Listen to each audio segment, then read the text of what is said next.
কোনো বাজে ইন্টেনশন ছিল না, ও আমার ব্যাপারে সিরিয়াস কিনা জানার জন্য। ওর বাসায় গিয়ে আমি বাজে কিচ্ছু করি নাই। আরিফ খানকে কোরআন শরীফ ধরে বলতেছি, আরিফ খানের সাথে আমার ফিজিক্যাল রিলেশন হয় নাই। ইনফ্যাক্ট কোনো ছেলের সাথেই হয় নাই সালমান বাদে। মিথ্যা বললে বাবা মারা যাবে, জিনা করা হবে, ভাইয়ের সাথে জিনা করা হবে, তুমিও মারা যাবে আমার জামাই আবির খান।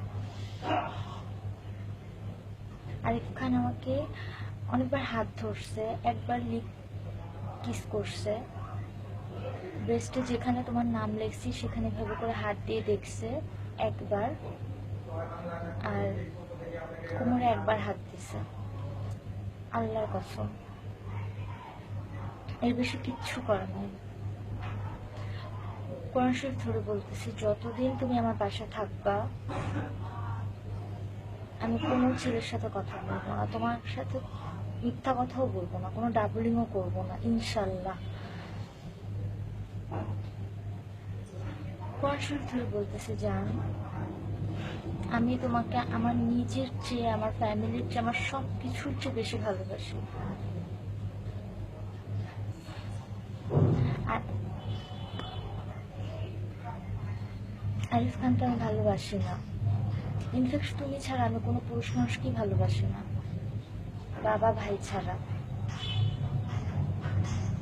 তোমাকে কতটা ভালোবাসি সেটা জানি না, আমার যতটা ভালোবাসা সম্ভব, যেন কোরআন শরীফ ছুঁয়ে বলতেছি ততটাই ভালোবাসি।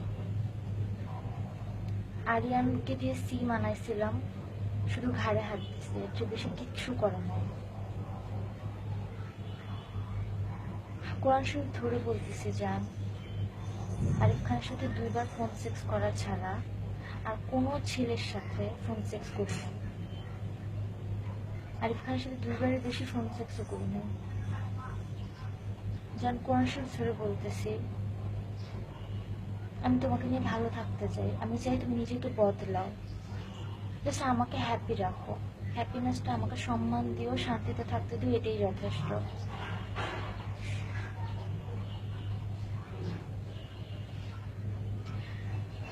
তোমার সব কথা শুনবো ইনশাল্লাহ, ভালো থাকার জন্য, তোমাকে ভালো রাখার জন্য।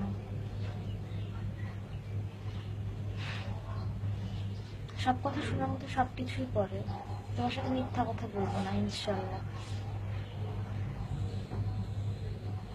তুমি ছেলেগুটিতে ব্যাপার নিয়ে টেনশন করো, তাই ছেলেগুটিতে ব্যাপারগুলো ক্লিয়ার করলাম।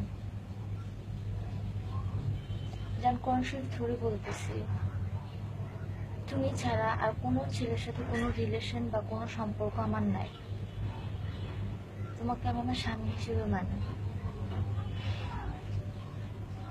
তোমাকে নিয়ে ভালো থাকতে চাই।